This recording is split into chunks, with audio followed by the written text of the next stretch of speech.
Operation Numkhor എന്ന പേരിൽ കഴിഞ്ഞ ദിവസം സംസ്ഥാനത്ത് വളരെ നാടകീയമായ ഒട്ടേറെ കാര്യങ്ങൾ അരങ്ങേറുകയുണ്ടായി. പ്രമുഖ താരങ്ങളുടെ വീട്ടിൽ റെയ്ഡ് നടക്കുന്നു. ഒരുപാട് വിൻറ്റേജ് കാർ പ്രേമികളുടെ വാഹനങ്ങൾ കസ്റ്റംസ് ഉദ്യോഗസ്ഥർ പിടിച്ചെടുത്തു കൊണ്ടുപോകുന്നു. കഴിഞ്ഞ കസ്റ്റംസ് കമ്മീഷണർ വാർത്താ സമ്മേളനം നടത്തുന്നു. വാർത്താ സമ്മേളനത്തിനിടക്ക് ആരോ വിളിച്ച് തടസ്സപ്പെടുന്നു. അതോടുകൂടി വാർത്താ സമ്മേളനം നിർത്തി അദ്ദേഹം പോകുന്നു. ഇങ്ങനെ തുടങ്ങി ഒട്ടേറെ സംഭവങ്ങൾ അരങ്ങേറുകയുണ്ടായി. ഇതിനെ തുടർന്നുള്ള ചർച്ചകൾ വികസിച്ചുകൊണ്ടിരിക്കുകയാണ്. നമ്മൾ ഇന്ന് ഇൻസൈറ്റിൽ ഈ വിഷയം ചർച്ച ചെയ്യുകയാണ്. സ്വാഗതം. ഓപ്പറേഷൻ നുംഖോർ എന്ന പേരിൽ സംസ്ഥാനത്തുടനീളം റെയ്ഡ് നടക്കുകയാണ്. അതിൽ തന്നെ പൃഥ്വിരാജ്, ദുൽഖർ സൽമാൻ അടക്കമുള്ള താരങ്ങളുടെ വീട്ടിൽ റെയ്ഡ് നടക്കുന്നു. ചിലരുടെയൊക്കെ കാറുകൾ പിടിച്ചെടുത്തു കൊണ്ടുപോകുന്നു. എന്തായിരിക്കും ഇങ്ങനെ ഒരു സവിശേഷമായ റെയ്ഡ് പെട്ടെന്നുണ്ടാകാനുള്ള ഒരു കാരണമായി പറയും? ഞാൻ അതിന് സാലിമിനോടും തിരിച്ചു ചോദിക്കട്ടെ. ഈ റെയ്ഡിൽ നിന്ന് സാലിമിന് എന്താ മനസ്സിലായത്? എന്താണ് ഇവിടെ മാത്രം ഈ റെയ്ഡ് നടക്കാനുള്ളൊരു സംഗതി? അല്ലെങ്കിൽ ഇപ്പോൾ പെട്ടെന്ന് നമ്മളൊന്ന് ആലോചിച്ച് നോക്കുക. ഭൂട്ടാനിൽ നിന്ന് രജിസ്റ്റർ ചെയ്ത വാഹനം കേരളത്തിൽ നിന്നും ഒരുപാട് സംസ്ഥാനങ്ങളുണ്ടല്ലോ ഭൂട്ടാനിൽ നിന്ന് വരുന്നവരുണ്ട്. വേറെ എവിടെയും റെയ്ഡ് നടക്കുന്നില്ല, കേരളത്തിൽ മാത്രമാണ് റെയ്ഡ് നടക്കുന്നത്. എന്തായിരിക്കും ഇതിൻ്റെ ഒരു കാരണം? സാലിമിന് തോന്നിയത്? എനിക്ക് തോന്നുന്നത് ഇതിപ്പോൾ ഭൂട്ടാനിൽ നിന്ന് കൊണ്ടുവന്നു, അവിടെ നിയമപരമായ പ്രശ്നങ്ങൾ ഉണ്ടായിരിക്കാം, ടാക്സ് വെട്ടിപ്പ് നടത്തിയിട്ടുണ്ടായിരിക്കാം. പക്ഷെ കേരളത്തിലേക്ക് ഇത് വരുന്ന സമയത്ത് ഒന്നുകിൽ ഇതിൻ്റെ പിന്നാലെ ഇപ്പോൾ ഇഡിയും NIA അടക്കമുള്ളവർ വരുന്നുണ്ടെന്ന് കേൾക്കുന്നു. ഇന്നലെ പത്രസമ്മേളനത്തിൽ നടത്തുമ്പോഴും ഇത് എന്താ ഈ പണം ഭീകരവാദത്തിന് ഉപയോഗിച്ചിട്ടുണ്ടോ, വണ്ടികൾ ഭീകരവാദത്തിന് ഉപയോഗിച്ചിട്ടുണ്ടോ എന്ന് സംശയമുണ്ട് എന്ന രൂപത്തിലെല്ലാം വിശദീകരണങ്ങൾ വരുന്നു. Something is rolling out. ഞാനിത് കണ്ടപ്പോൾ ഇത് ആദ്യം എന്താ പറയുക, ഞാൻ ഈ ഭൂട്ടാനിൽ നിന്ന് വാഹനം കടത്തുന്ന കാര്യത്തെക്കുറിച്ചൊന്നും നമുക്ക് വലിയ ധാരണയില്ല. നമുക്ക് പൊതുവിൽ ധാരണകൾ കുറവാണ്, നമുക്ക് അറിവും കുറവാണ്. ഇതിനെക്കുറിച്ചും നമുക്കിപ്പോൾ ലിമിറ്റഡ് ആയിട്ടുള്ള അറിവേ ഉള്ളൂ. എങ്ങനെയാണ് ഇത് കടത്തുന്നത്, അല്ലെങ്കിൽ എങ്ങനെയാണ് ഇത് രജിസ്റ്റർ ചെയ്യുന്നത്, എങ്ങനെയാണ് ഇത് കേരളത്തിൽ കൊണ്ടുവരുന്നത്, ഇത് വാങ്ങുന്ന ആളുകൾ ഇതിൻ്റെ ഇപ്പോൾ നമ്മളൊരു പ്രോപ്പർട്ടി വാങ്ങുകയാണ് അല്ലെങ്കിൽ നമ്മളൊരു കാർ വാങ്ങുകയാണെങ്കിൽ നമ്മൾ മിനിമം ഇതിൻ്റെ ഡോക്യുമെൻറ്റേഷൻ കറക്റ്റാണോ അല്ലയോ എന്ന് നോക്കിയിട്ടായിരിക്കുമല്ലോ വാങ്ങുക. അപ്പം ഇതിപ്പോൾ വാങ്ങിയിരിക്കുന്ന ആളുകൾ അത് നോക്കിയിട്ടുണ്ടോ എന്നൊന്നും നമുക്ക് ധാരണയില്ല. നമുക്ക് കുറേ സംശയങ്ങളുണ്ട്. പക്ഷേ ഈ വാർത്ത വന്നത് മുതൽ എൻ്റെ ആദ്യത്തെ സംശയം എന്ന് പറഞ്ഞാൽ എങ്ങനെയാണ് ഇത് ഭൂട്ടാനിൽ നിന്ന് ഇന്ത്യയിലേക്ക് കടത്തുക എന്നുള്ളതാണ്. അപ്പോൾ ഇവർ പറയുന്നത്, ഇപ്പോൾ കസ്റ്റംസ് കമ്മീഷൻ ഇന്നലെ വാർത്താ സമ്മേളനം വിളിച്ച് പറയുന്നത് ഇത് മൊത്തത്തിൽ പൊളിച്ചിട്ട് കൊണ്ടുവരാം. പിന്നെ വലിയ കണ്ടെയ്നറുകൾ, നമ്മളിപ്പോൾ ഇന്ത്യയിൽ ഉൽപ്പാദിപ്പിക്കുന്ന കാറുകൾ ഇന്ത്യയിലെ പല ഭാഗങ്ങളിലേക്ക് കൊണ്ടുപോകുന്ന കണ്ടെയ്നറുകൾ നമ്മൾ കണ്ടിട്ടുണ്ട്. വലിയ 10, 16, 20, 26 ഒക്കെ ടയറുകളുള്ള വലിയ കണ്ടെയ്നറുകൾ പോകുമ്പോൾ നമ്മളിങ്ങനെ അത്ഭുതത്തിൽ നോക്കുമല്ലോ. അതുപോലുള്ള കണ്ടെയ്നറുകൾ കൊണ്ടുവരാം. പിന്നെ അവിടുന്ന് ടൂറിസ്റ്റ് പെർമിറ്റ് എടുത്തിട്ട് ഇന്ത്യയിലേക്ക് വരുന്ന ആളുകൾ കൊണ്ടുവരാം.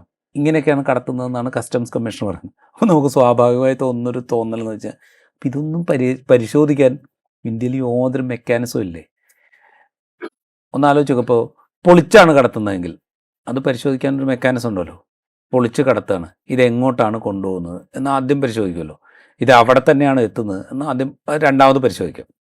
ഇനിയിപ്പോൾ കാറായിട്ടാണ് കടത്തുന്നത്, നമ്മൾ വലിയ കണ്ടെയ്നറുകൾ കാറായിട്ട് വിടുന്നത്, ഇത് ആരാണ് കടത്തുന്നത്, ആരാണ് കൊണ്ടുവരുന്നത്, എങ്ങോട്ടാണ് കൊണ്ടുപോകുന്നത്, ഇതൊക്കെ അവിടെ നിന്ന് സർട്ടിഫൈ ചെയ്തിട്ടാവുമല്ലോ ഇങ്ങോട്ട് കടത്തുക. മൂന്നാമത്തെ കേസ് ടൂറിസ്റ്റായിട്ട് കൊണ്ടുവരുന്നു എന്ന് വിചാരിക്കുക. ഭൂട്ടാനിൽ നിന്ന് വരുന്ന ടൂറിസ്റ്റ് അയാളുടെ വാഹനമായിട്ട് കൊണ്ടുവരുന്നു. അപ്പോൾ അയാൾ ആരാണ്, ഈ വാഹനം ഏതാണ്, ഇത് എത്ര കാലം ഇന്ത്യയിലുണ്ടാവും, എപ്പോഴാണ് ഇത് തിരിച്ചു കൊണ്ടുപോവുക, ഇതൊക്കെ പരിശോധിക്കാൻ അവിടെ സംവിധാനം ഉണ്ടാവുമല്ലോ. അങ്ങനെയാണല്ലോ ഒരു രാജ്യവും ഒക്കെ. നമ്മൾ മിനിമം രാജ്യം പോട്ടെ, സംസ്ഥാനമാകുമ്പോൾ പോലും അതുണ്ടല്ലോ, ഒരു ചെക്ക് പോസ്റ്റ് ഉണ്ട്, അതിന് വ്യവസ്ഥയുണ്ട്, തിരിച്ചു പോകുന്നവർ ഇതൊക്കെ ഓൺലൈനായിട്ട് ചെയ്യാമല്ലോ. ഒരു വണ്ടി അവിടെ നിന്ന് ഇങ്ങോട്ട് കിടക്കുകയാണെങ്കിൽ ഏത് ദിവസമാണ് ഇത് കിടക്കുന്നത് എന്ന് നമുക്ക് നോക്കാം.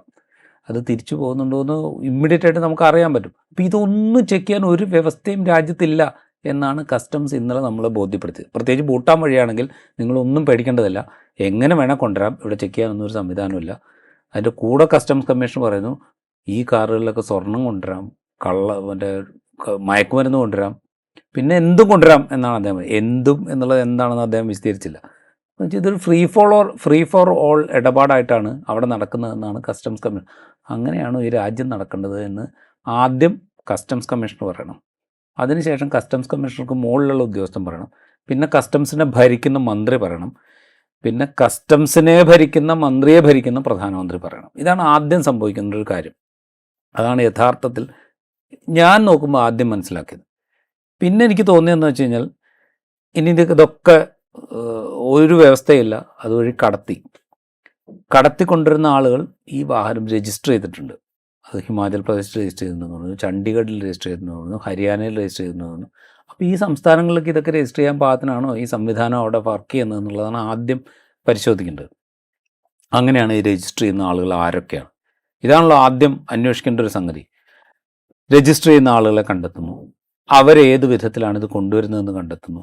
അതിൻ്റെയൊക്കെ ഏറ്റവും അവസാനത്തെ എൻഡിലുള്ള ആളാണല്ലോ ഈ കേരളത്തിൽ നിന്ന് ഇത് വാങ്ങിയ ഒരാൾ. അങ്ങനെയാണ് ഈ പരിശോധനയൊക്കെ കഴിഞ്ഞതിന് ശേഷം വേണമല്ലോ ഇവരിലേക്ക് എത്താനായിട്ട്. അപ്പം ഇതൊന്നും നടക്കാതെ നേരെ വന്ന് ഇത് വാങ്ങിയ ആളുകളിലേക്ക് എത്തുന്നു എന്നാണ് എനിക്ക് തോന്നുന്നത്. ഇനിയിപ്പോൾ നമ്മളൊരു ആർഗ്യുമെൻറ്റിന് സമ്മതിക്കുക, ഇത് ഏറ്റവും എൻഡ് യൂസറായിട്ടുള്ള ഒരാൾ വാങ്ങി, അയാളിൽ നിന്നാണ് ഈ പരിശോധന തുടങ്ങുന്നത് എന്നാണെങ്കിൽ അങ്ങനെ വേണം കസ്റ്റംസ് പറയാൻ, അല്ലേ?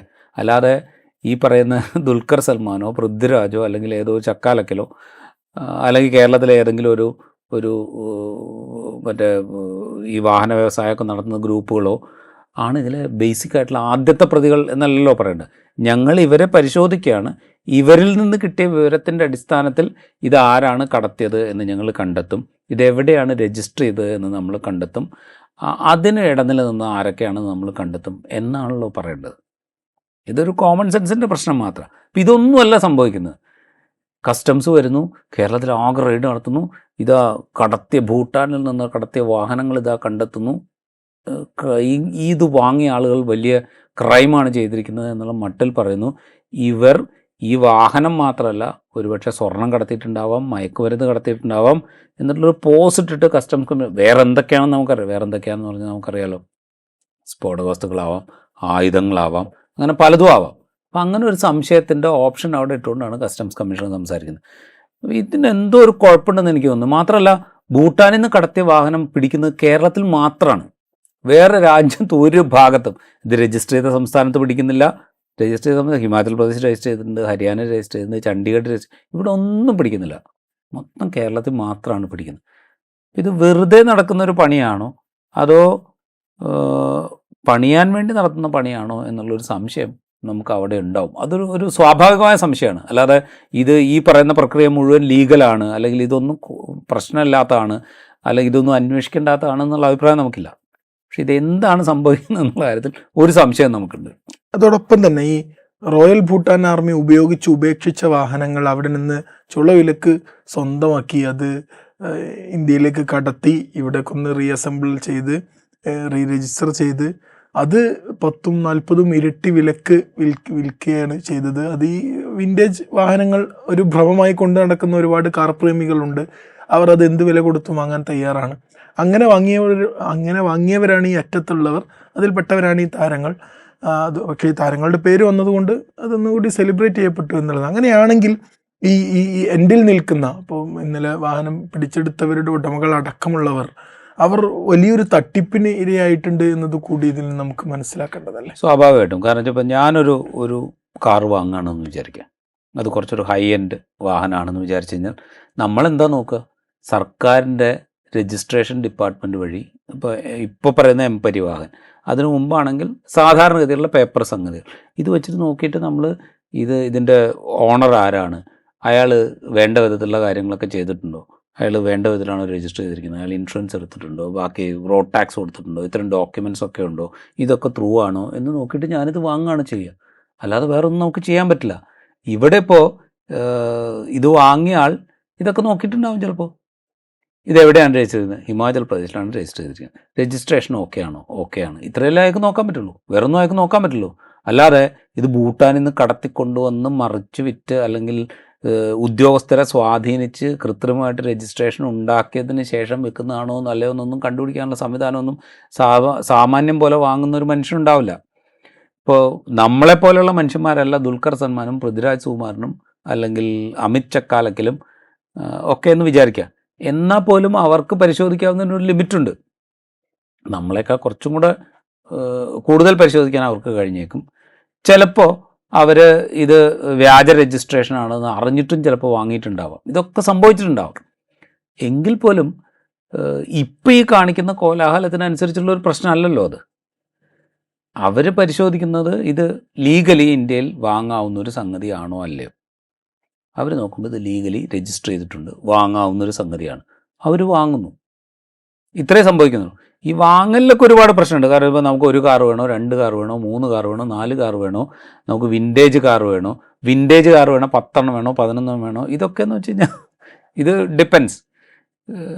എന്താ പറയുക, എൻ്റെ കാശുള്ളവൻ എന്തും കാണിക്കുന്നു എന്നുള്ളൊരു കാര്യമുണ്ട്. പിന്നെ എൻ്റെ പ്രൗഢിക്കും എൻ്റെ അന്തസ്സിനും അനുസരിച്ച് എൻ്റെ ഗ്യാരേജിൽ ഇതാ വിൻറ്റേജ് കാറായിട്ട് 10 ഉണ്ട് എന്ന് കാണിക്കാൻ ശ്രമിക്കുന്നു. ഈ പ്രശ്നം അവിടെ വരും. അത് വേറൊരു പ്രോബ്ലമാണ്. അതൊരു സോഷ്യൽ ഇഷ്യൂ ആണ്, അതൊരു ലീഗൽ ഇഷ്യൂ അല്ല. ലീഗൽ ഇഷ്യൂ ഇതിനകത്ത് അയാൾ വാങ്ങിയത് ഇന്ത്യയിൽ രജിസ്റ്റർ ചെയ്തൊരു സംഗതിയാണോ അല്ലയോ എന്ന് നോക്കി മാത്രമേ അയാൾക്ക് വാങ്ങാൻ പറ്റുള്ളൂ. അത് രജിസ്ട്രേഷൻ അവിടെ ഉണ്ടെങ്കിൽ അയാൾക്ക് വാങ്ങാവുന്നതേ ഉള്ളൂ. അതിന് പണം കൊടുത്തത് ഏത് രൂപത്തിലാണ് എന്നുള്ളത് വേറെ പ്രശ്നമാണ്. അപ്പോൾ ഈ പ്രശ്നമാണ് അവിടെ ഉള്ളത്. അപ്പോൾ ഇതിനെ ഭയങ്കരമായിട്ട് ഗ്ലോറിഫൈ ചെയ്തിട്ട് ഇതാ വലിയൊരു ക്രൈം ഇവിടെ നടക്കുന്നു എന്നുള്ള മട്ടിൽ പ്രസൻറ്റ് ചെയ്യുമ്പോഴാണ് പ്രശ്നം.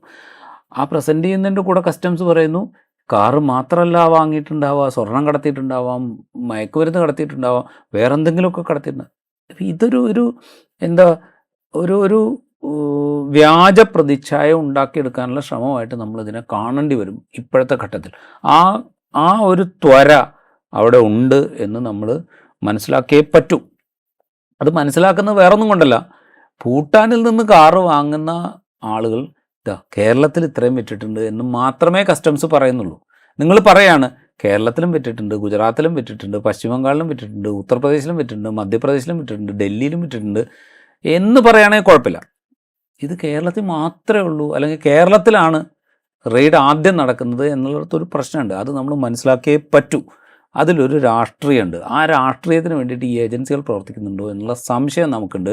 അതുകൊണ്ടാണ് കസ്റ്റംസ് റെയ്ഡ് ചെയ്തതിൻ്റെ തൊട്ട് പുറകെ ED വരുന്നു, NIA വരുന്നു, എല്ലാ ഏജൻസികളോടും കയറുന്നത്. നമ്മളിതിന് വേറൊരു താരതമ്യം കൂടെ നമ്മൾ കാണണം. ഇതേപോലെ കസ്റ്റംസ് ആദ്യം വന്ന്, തൊട്ട് പുറകെ ED വന്ന്, തൊട്ട് പുറകെ NIA വന്ന്, തൊട്ട് പുറകെ CBI വന്ന്, ഇങ്ങനെ ഏജൻസികളുടെ ഒരു കേന്ദ്ര അന്വേഷണ ഏജൻസികളുടെ ഒരു വരി നിന്നുള്ള കടന്നുവരവ് നമ്മൾ ഒരു 5 വർഷമോ 6 വർഷമോ മുമ്പ് നമ്മൾ കേരളത്തിൽ ഇതിനു മുമ്പും കണ്ടിട്ടുണ്ട്. അന്ന് അന്താരാഷ്ട്ര ചാനലിലൂടെ സ്വർണം കടത്തി എന്നുള്ളതായിരുന്നു പ്രശ്നം. അപ്പോൾ ഇത് വെറുതെ ആവും എന്ന് ഞാൻ വിചാരിക്കുന്നില്ല. മേ ബി കുറച്ച് ദിവസം കഴിയുമ്പോൾ ഈ കാറ് കടത്തുമായി ബന്ധപ്പെട്ട് വേറെ ഏതെങ്കിലും തരത്തിലേക്കുള്ള കഥകൾ കേരളത്തിൽ ഉണ്ടാവാനുള്ള സാധ്യത നമുക്ക് തള്ളിക്കളയാൻ പറ്റില്ല. അതോടൊപ്പം തന്നെ ഇപ്പം ഈ റെയ്ഡ് നടത്താൻ തെരഞ്ഞെടുത്ത ദിവസം ഒരു ഭാഗത്ത് രാജ്യത്തെ പരമോന്നത ചലച്ചിത്ര പുരസ്കാരം മോഹൻലാൽ ഏറ്റുവാങ്ങുന്നു, മറുഭാഗത്ത് മമ്മൂട്ടിയുടെ വീട്ടിൽ ദുൽഖർ സൽമാന്റെ കാറുകളുണ്ടോ എന്ന് പരിശോധിക്കാൻ റെയ്ഡ് നടക്കുന്നു. നമ്മുടെ ഈ ഉരുണ്ടുകൂടുന്ന സംശയങ്ങളെ സാധൂകരിക്കുന്ന എന്തോ ഒരു എലമെന്റ് ആ തെരഞ്ഞെടുത്ത ദിവസത്തിലും കൂടി ഉണ്ടെന്ന് വിചാരിക്കാം. അതിപ്പോൾ വേറെ ഏതൊരു സിനിമയിൽ ഇങ്ങനെ ഒരിടത്ത് ഓപ്പറേഷൻ ഒരിടത്ത് തലയിട്ട്, ഇതിങ്ങനെ മാറി മറിഞ്ഞ് നമ്മൾ കാണിക്കണം എന്ന് ഒരു സിനിമയിൽ ഇങ്ങനെ ശ്രീനിവാസൻ്റെ ക്യാരക്ടർ പറയുന്നുണ്ട്. ഏതാണ്ട് അതുപോലെയാണ് ഇന്നലെ ഇത് നടന്നത്. അതും അത്ര എന്താ പറയുക ആക്സിഡൻ്റലാണ് എന്ന് നമ്മൾ ധരിക്കരുത്. കാരണം രാജ്യം ഭരിക്കുന്നത് ആരാണ് എന്നും അവരുടെ അജണ്ട എന്താണെന്നും അവരാരെയാണ് പ്രതിസ്ഥാനത്തും ആരോപണ വിധേയരുടെ സ്ഥാനത്തും നിർത്താൻ ആഗ്രഹിക്കുന്നത് എന്നും അതുവഴി അവർ ലക്ഷ്യമിടുന്ന പൊളിറ്റിക്കൽ ബെനിഫിറ്റ് എന്താണ് എന്നും നമുക്ക് കൃത്യമായിട്ട് അറിയാം. അതുകൊണ്ടുകൂടി ആവണം ഇതേ ദിവസം തന്നെ തീരുമാനിച്ചിട്ടുണ്ടാവുക. ഇപ്പോൾ ഈ ദാദാ സാഹിബ് ഫാൽക്കെ അവാർഡ് പ്രഖ്യാപിക്കുന്നത് 3 ദിവസം മുമ്പ്, അത് വിതരണം ചെയ്യാൻ തീരുമാനിച്ച ദിവസത്തിന് 4-5 ദിവസം മുമ്പ് അത് പ്രഖ്യാപിക്കുന്നു. ആ വിതരണം ചെയ്യുന്ന അതേ ദിവസം തന്നെ ഇവിടെ റെയ്ഡ് നടക്കുന്നു. അതങ്ങനെ അസ്വാഭാവികമാണെന്ന് നമുക്ക് കരുതാൻ പറ്റില്ല. കാരണം ഈ ഏജൻസികളൊക്കെ എവിടെയാണ് റിപ്പോർട്ട് ചെയ്യുന്നതെന്ന് നമുക്കറിയാമല്ലോ. അപ്പോൾ ദാദാ സാഹിബ് ഫാൽക്കെ അവാർഡ് പ്രഖ്യാപിച്ച ദിവസം ഇതാരാണ് ആദ്യം അറിയിച്ചതെന്ന് ചോദിക്കുമ്പോൾ കിട്ടിയ നടൻ പറയുന്ന പ്രധാനമന്ത്രിയുടെ ഓഫീസാണ് അറിയിച്ചതെന്നാണ്. സാധാരണ നമുക്കറിയാമല്ലോ ഇത് ഒരു എന്താ പറയുക സാംസ്കാരിക മന്ത്രാലയമൊക്കെയാണ് അറിയിക്കുക, അല്ലെങ്കിൽ അങ്ങനെയൊക്കെയാണ് അതിൻ്റെ ഒരു രീതി മുൻകാലത്തൊക്കെ. അല്ലാതെ പ്രധാനമന്ത്രിയുടെ ഓഫീസ് നേരിട്ട് വിളിച്ചിട്ടൊന്നും ഇത് അറിയിക്കുന്ന ഒരു പതിവ് മുൻകാലത്തില്ല. ഈ പുരസ്കാരം കിട്ടിയതിൻ്റെ പേരിൽ ഇറക്കിയ കാർഡിൽ നന്ദി മോഡി എന്നാണ്. അതെ, നന്ദി മോഡി എന്നാണ്. അപ്പം ഇതൊന്നും വെറുതെ സംഭവിക്കുന്നതല്ല. മാത്രമല്ല എന്താണ് ഇതുവഴി കൊടുക്കാൻ ഉദ്ദേശിക്കുന്നൊരു ഇമേജ്? കേരളത്തിൽ ഇത്ര വാഹനങ്ങൾ 150 മുതൽ 200 വരെ വാഹനങ്ങൾ കേരളത്തിൽ വിറ്റിട്ടുണ്ടാകാം എന്നൊക്കെയാണ് കസ്റ്റംസ് പറയുന്നത്.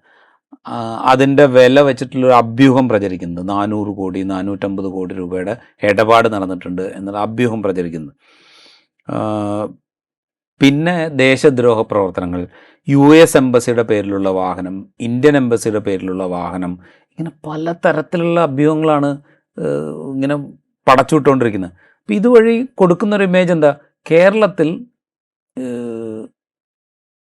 അനധികൃതമായിട്ടുള്ള വാഹന വിൽപ്പന നടക്കുന്നു, പുറത്തുനിന്ന് കസ്റ്റംസ് ഡ്യൂട്ടി അല്ലെങ്കിൽ ഇന്ത്യയുടെ എല്ലാ സുരക്ഷാ മാനദണ്ഡങ്ങളെയും ലംഘിച്ചുകൊണ്ട് ഇറക്കുന്ന വാഹനങ്ങൾ വാങ്ങുന്നവരിൽ ഭൂരിഭാഗവും കേരളത്തിൽ നിന്നുള്ള ആളുകളാണ്. അവർ കള്ളപ്പണം ഉപയോഗിച്ചിട്ടാണ് ഇത് വാങ്ങുന്നത്. അവരെന്തൊക്കെയാണ് ഈ വാഹനം വാങ്ങുന്നതിലൂടെ അല്ലെങ്കിൽ വാഹനത്തിലൂടെ കടത്തിയത് എന്നുള്ളതിനെക്കുറിച്ച് ഒരു ധാരണയും നമുക്കില്ല. അതേക്കുറിച്ചൊക്കെ വലിയ അന്വേഷണങ്ങൾ നടക്കേണ്ടതാണ് എന്നുള്ളൊരു ഇമേജാണല്ലോ ഇപ്പോൾ ക്രിയേറ്റ് ചെയ്യപ്പെട്ടിരിക്കുന്നത്. അപ്പോൾ നമ്മൾ പല പല പല ഘട്ടങ്ങളിൽ കേരളത്തെക്കുറിച്ച് കേരളത്തിന് പുറത്തോ അല്ലെങ്കിൽ ഈ പറയുന്ന വർഗീയ മനസ്സുള്ള മനുഷ്യന്മാരോ ക്രിയേറ്റ് ചെയ്തിരിക്കുന്ന ഇമേജ് എന്താ? കേരളത്തിലൊരു മിനി പാകിസ്ഥാനുണ്ട്, ഒന്നാമത്തെ കാര്യം.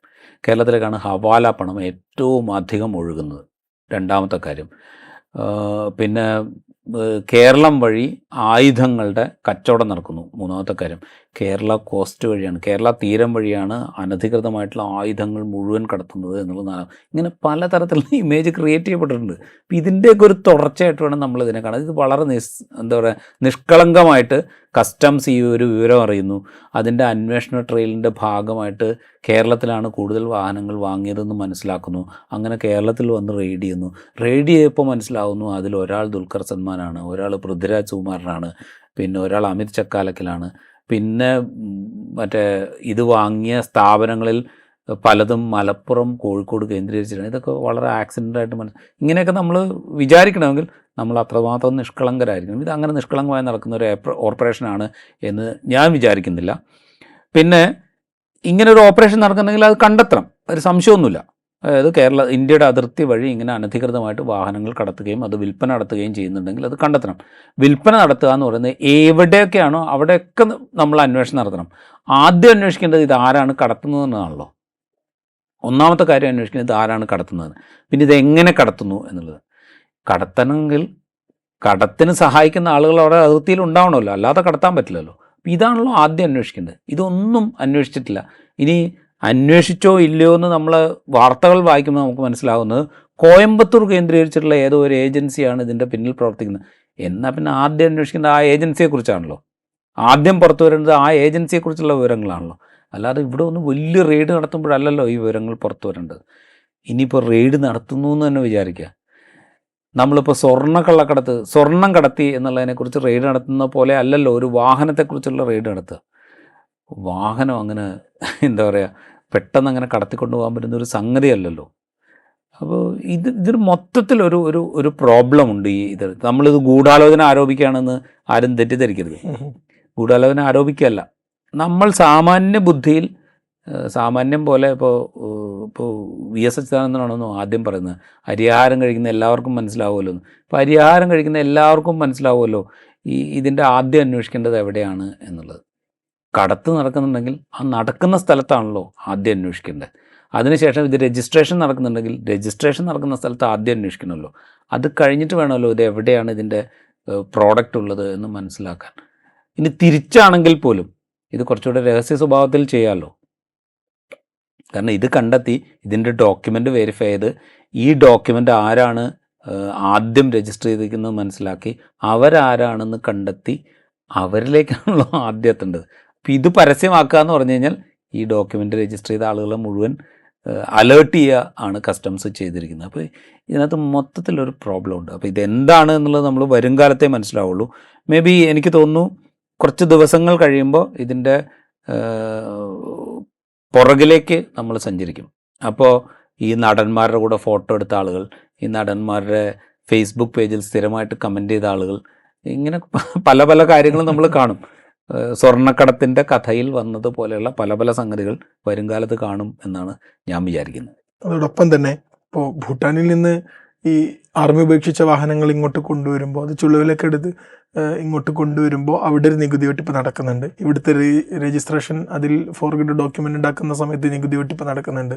നിയമപ്രകാരം യൂസ്ഡ് കാർ 2 വർഷത്തിന് മുകളിൽ യൂസ് ചെയ്ത കാർ ഇന്ത്യയിലേക്ക് കൊണ്ടുവരുന്നതിന് നല്ല നിയന്ത്രണങ്ങളുണ്ടെന്നാണ് മനസ്സിലാക്കാൻ പറ്റുന്നത്. അതിൽ തന്നെ വിന്റേജ് കാറുകൾക്ക് പ്രത്യേക നിയമമാണെന്ന് തോന്നുന്നു. പ്രത്യേക ഭീകരമായ tax. നികുതിയാണ്, പ്രത്യേക നികുതി നിരക്കാണ്. 160% ഒക്കെ നികുതിയാണ്. നികുതി, അതായത് ഒരു കാറിന്റെ വില 100 രൂപയാണെങ്കിൽ 160 രൂപ നമ്മൾ നികുതി കൊടുക്കണം. ഇങ്ങനെയൊക്കെയാണ് വ്യവസ്ഥ. വലിയ നികുതി ഉണ്ട്. അപ്പോൾ ഈ നികുതി നിരക്കുകൾ ഇങ്ങനെ ഇത് കൊണ്ടുവന്നിട്ട് നിയമപരമായി നീങ്ങുകയാണെങ്കിൽ സർക്കാരിൻ്റെ ഖജനാവിലേക്ക് കിട്ടേണ്ട ഒരുപാട് നികുതി പണം നഷ്ടപ്പെട്ടിട്ടുണ്ടാകണം. അങ്ങനെയാണെങ്കിൽ അന്വേഷണം വേണം എന്ന് തന്നെയാണ് നമ്മൾ പറയുന്നത്. പക്ഷേ ഈ അന്വേഷണം എല്ലായിടത്തും വേണ്ട. ഇപ്പോൾ 2002 നമ്മുടെ കേന്ദ്രമന്ത്രി സുരേഷ് ഗോപി പോണ്ടിച്ചേരി അടിസ്ഥാനമാക്കി, പോണ്ടിച്ചേരിയിൽ ടാക്സ് റിഡക്ഷൻ ഉണ്ടെന്ന് നമുക്കറിയാം, അവിടുത്തെ താമസക്കാരനാണെന്ന് കാണിച്ച് രേഖയുണ്ടാക്കി അവിടെ നിന്ന് വാഹനം എടുത്തൊരു കേസ് നിലനിൽക്കുന്നുണ്ട്. അദ്ദേഹം ഒരുപാട് തവണ കേസ് തള്ളിക്കളയണം എന്നാവശ്യപ്പെട്ട് കോടതിയിൽ പോയതാണ്. കോടതി ഇതിന് സമ്മതിച്ചിട്ടില്ല. ആ ഒരു കേസ് അവിടെ നിലനിൽക്കുന്നുണ്ട്. ഇതിനു മുമ്പ് ഫഹദ് ഫാസിൽ അടക്കമുള്ള താരങ്ങൾ മുമ്പ് കുടുങ്ങിയിട്ടുണ്ടായിരുന്നു. അന്ന് ഫഹദ് ഫാസിൽ 10-20 ലക്ഷം രൂപ പിഴ അടച്ചിട്ടാണ് കേസിൽ നിന്ന് ഒഴിവായത്. അപ്പോൾ ഇങ്ങനെയുള്ള കേസുകൾ വേറെയും നിലനിൽക്കുന്നുണ്ട്. ഈ അന്വേഷണം എല്ലായിടത്തും എത്തണ്ടേ? അത് ദുൽഖർ സൽമാനിലേക്കും പൃഥ്വിരാജിലേക്കും മാത്രമായാൽ പോരല്ലോ. സുരേഷ് ഗോപി അവിടെ ഉണ്ടല്ലോ. അതെ, ഇത് എല്ലായിടത്തേക്കും എത്തണമല്ലോ. ഇപ്പോൾ സുരേഷ് ഗോപിയുടെ കാര്യം പറഞ്ഞുകൊണ്ട് 16 ലക്ഷമോ 20 ലക്ഷമോ രൂപയാണ് കേരള സർക്കാരിൻ്റെ ഖജനാവിലേക്ക് കേരളത്തിൽ ആ വാഹനം രജിസ്റ്റർ ചെയ്യായിരുന്നെങ്കിൽ സുരേഷ് ഗോപി അടയ്ക്കേണ്ടിയിരുന്നത്. അത് ഒഴിവാക്കാൻ വേണ്ടിയിട്ടാണ് അദ്ദേഹം 2 വാഹനങ്ങൾ പോണ്ടിച്ചേരി പോയി രജിസ്റ്റർ ചെയ്ത് കേരളത്തിൽ ഓടിച്ചുകൊണ്ടിരുന്നത്. അത് അന്ന് കണ്ടെത്തുകയും അതേ ചൊല്ലി കേസുണ്ടാവുകയും ചെയ്തു. ആ കേസ് ഇപ്പോഴും തുടരുക എന്ന് പറഞ്ഞാൽ കേന്ദ്രമന്ത്രി സുരേഷ് ഗോപി ഇതിൻ്റെ ട്രയൽ തടയണം, അല്ലെങ്കിൽ ഈ കേസ് ഒഴിവാക്കണം എന്നാവശ്യപ്പെട്ടുകൊണ്ട് ഹൈക്കോടതിയിൽ ഹർജി കൊടുക്കുകയും, എൻ്റെ ഓർമ്മ ശരിയാണെങ്കിൽ ഹൈക്കോടതി തൽക്കാലത്തേക്ക് അത് സ്റ്റേ ചെയ്യുകയും ചെയ്തിട്ടുണ്ട്. ഇതിൻ്റെ തുടർ നടപടികൾ സ്റ്റേ ചെയ്യുകയും ചെയ്തിട്ടുണ്ട്. അത് ആദ്യം കീഴ്ക്കോടതിയിലാണ് ഈ ഹർജിയുമായിട്ട് പോയത്. കീഴ്ക്കോടതി ഇത് പറ്റില്ല, നിങ്ങൾ ട്രയൽ നേരിട്ടേ പറ്റൂ എന്ന് പറയുകയും, ഇത് വെറും കേസല്ല, വെറും ടാക്സ് ഇവേഷൻ അല്ല അതിൻ്റെ പ്രശ്നം. എന്നുവെച്ചാൽ ഫോർജറി ഡോക്യുമെൻ്റ് ഉണ്ടാക്കുക എന്ന് പറഞ്ഞാൽ ചീറ്റിംഗ് ആണ്. ഇത് ഭൂട്ടാനിൽ നിന്ന് കൊണ്ടുവന്നൊരു കാറ് ഹിമാചൽ പ്രദേശിൽ രജിസ്റ്റർ ചെയ്ത് ഹിമാചൽ പ്രദേശിൽ ഓണറായിരിക്കുന്ന ഒരാളിൽ നിന്ന് ഞാൻ വാങ്ങുന്നത് പോലെ അല്ല ഈ കേസ്. അതിൽ രണ്ടും വ്യത്യാസമുണ്ട്.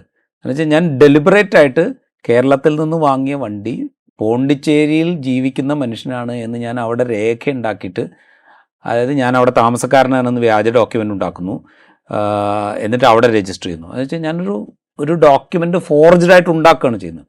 അത് ചീറ്റിംഗ് ആണ്, വഞ്ചനയാണ് കുറ്റം. വഞ്ചന കുറ്റം എന്ന് പറഞ്ഞു കഴിഞ്ഞാൽ ജാമ്യമില്ലാത്തൊരു കേസാണ് ഇന്ത്യൻ നീതിന്യായ സംവിധാനത്തിൽ. ആ കേസാണ് സുരേഷ് ഗോപിയുടെ പുറത്തുള്ളത്. ഇതങ്ങനെയല്ല, ഞാനൊരു ഡോക്യുമെൻറ്റും വേറെ ഉണ്ടാക്കുന്നില്ല. ഞാൻ ഇവിടെ താമസിക്കുന്നത് നേരിട്ട് വാങ്ങിയതെല്ലാം തോന്നുന്നു, യൂസ്ഡ് കാർ ഷോറൂമുകൾ വഴി വാങ്ങുന്നതാണ്. അപ്പം എന്ന് വെച്ചാൽ അതിനകത്ത് ഞാനൊരു ഡോക്യുമെൻറ്റും ഫോർജറായിട്ട് ഉണ്ടാക്കുന്നില്ല. എൻ്റെ മുമ്പിലേക്ക് ഒരു ഓഫർ വരുന്നു, ഇതാ ഇങ്ങനെ ഒരു വാഹനമുണ്ട്, ഒരു വിൻറ്റേജ് വാഹനമുണ്ട്, അല്ലെങ്കിൽ ഹൈ എൻഡ് വാഹനമുണ്ട്, അല്ലെങ്കിൽ ഒരു ലക്ഷറി വാഹനമുണ്ട്, നിങ്ങൾക്ക് വേണമെങ്കിൽ വാങ്ങാം. ഞാൻ എൻ്റെ ഇവിടുത്തെ രേഖകൾ വെച്ചുകൊണ്ട്, ഞാൻ ഇവിടുത്തെ താമസക്കാരനായതുകൊണ്ട് ഞാൻ ആ ഡോക്യുമെൻ്റ് ഉപയോഗിച്ചുകൊണ്ട് ഇത് വാങ്ങുന്നു. ഞാനൊരു ഡോക്യുമെൻറ്റും ഫോർജ് ചെയ്യുന്നില്ല. സുരേഷ് ഗോപിയുടെ കാര്യത്തിൽ അങ്ങനെയല്ല, ഒരു ഫോർജ്ഡ് ഡോക്യുമെൻ്റ് ഉണ്ടാക്കുകയാണ്. ഞാൻ പോണ്ടിച്ചേരിയിൽ സ്ഥിരതാമസക്കാരനാണ്, അല്ലെങ്കിൽ പോണ്ടിച്ചേരിയിൽ 6 മാസമായിട്ട് താമസക്കാരനാണ്. ഏത് രൂപത്തിൽ എന്ന് പറഞ്ഞാൽ, നമ്മൾ തൃശ്ശൂർ ലോക്സഭാ മണ്ഡലത്തിൽ വോട്ടർ പട്ടികയിൽ പേര് ചേർക്കാൻ വേണ്ടിയിട്ട് ആളെ കൊണ്ടുവന്ന് താമസിപ്പിക്കുക എന്ന് പറയുന്നൊരു പണിയുണ്ടല്ലോ, അവിടെയും ഒരു ഫോർജ്ഡ് ഡോക്യുമെൻ്റാണ്. സമാനമായ വിധത്തിൽ അദ്ദേഹത്തിൻ്റെ കാറ് വാങ്ങാൻ വേണ്ടിയിട്ട്, കാർ രജിസ്റ്റർ ചെയ്യാൻ വേണ്ടിയിട്ട് പോണ്ടിച്ചേരിയിൽ ഒരു താമസക്കാരനാണ് എന്ന വ്യാജരേഖ ഉണ്ടാക്കുന്നു. അത് വ്യാജരേഖാ കേസാണ്, ചീറ്റിംഗ് കേസാണ്. ഈ 2 കേസും അവിടെ നിൽക്കുകയാണ്. ഈ കേസിൽ വിചാരണ നേരിടുകയോ അല്ലെങ്കിൽ അതിൻ്റെ തുടർ നടപടികൾ നേരിടുകയോ ചെയ്യുന്ന മനുഷ്യന്മാർ അവിടെ നിൽക്കുകയാണ്.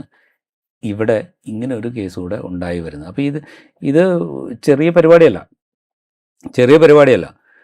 ഇതിപ്പോൾ സുരേഷ് ഗോപി പോയിട്ട് ഹൈക്കോടതിയിൽ നിന്ന് സ്റ്റേ ഓർഡർ വാങ്ങിയിട്ടുണ്ട്. സമാനമായി ഇവർക്ക് എല്ലാവർക്കും ചെയ്യാവുന്നതേ ഉള്ളൂ, ഒരു പ്രശ്നവും ഇവർക്കാർക്കും ഉണ്ടാവാനില്ല. പക്ഷെ പിന്നെ എന്തിനാണ് ഈ കേസ് ഉണ്ടാക്കിയെടുക്കുന്നതെന്ന് പറഞ്ഞാൽ, കേരളത്തിൽ ഭൂട്ടാനിൽ നിന്ന് കടത്തിയ വാഹനം വരെ വാങ്ങുന്ന ആളുകളാണ് കേരളത്തിലുള്ളത്. അതിനുവേണ്ടി എത്ര കള്ളപ്പണം ഉപയോഗിക്കാനും തയ്യാറുള്ള ആളുകളാണ്. ഇങ്ങനെ വാഹനം വാങ്ങുമ്പോൾ ഇവരെന്തൊക്കെ കടത്തിയിട്ടുണ്ടെന്ന് നമുക്കിപ്പോൾ അറിയില്ല. ഇവർ സ്വർണ്ണമാണോ കടത്തിയിരിക്കുന്നത്, മയക്കുമരുന്നാണോ കടത്തിയിരിക്കുന്നത്, മറ്റെന്തെങ്കിലും ആണോ കടത്തിയിരിക്കുന്നത് നമുക്കറിയില്ല. ഇങ്ങനൊരു ഇമേജ് ഉണ്ടാക്കിയെടുക്കാനുള്ളൊരു ശ്രമം ഇതിൻ്റെ പുറകിലുണ്ട്. അത് നമുക്ക് പറയാതിരിക്കാൻ പറ്റില്ല. അല്ലെങ്കിൽ ഇതിങ്ങനെ വലിയ കൊട്ടിഘോഷത്തോടുകൂടെ കസ്റ്റംസ് ഇത് ഇപ്പം കൊണ്ടുവരും എന്ന് ഞാൻ വിചാരിക്കുന്നില്ല.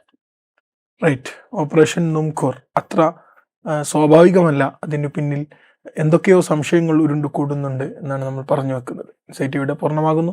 മറ്റൊരു എപ്പിസോഡുമായി വീണ്ടും കാണാം.